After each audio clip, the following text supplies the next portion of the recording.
خبر شامل کرتے ہیں خانیوال سے، جہاں ABC نیوز کے ڈپٹی بیورو چیف کلیم معاویہ کی رپورٹ کے مطابق خانیوال صوبائی وزیر تعلیم پنجاب رانا سکندر حیات کا عاشورہ محرم کے سلسلہ میں دورہ خانیوال۔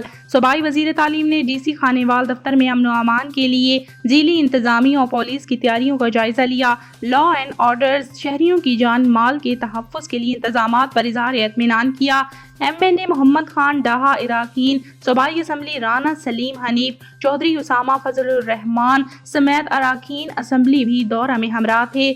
ڈپٹی کمشنر محمد علی بخاری اور DPO اسماعیل کھاڑک نے مکمل انتظامات کے بارے میں بریفنگ دی۔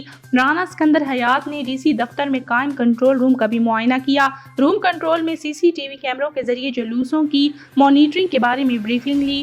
اس موقع پر میڈیا بیان میں رانا سکندر حیات کا کہنا تھا کہ حکومت پنجاب 100% امن و امان ہر صورت یقینی بنائے گی۔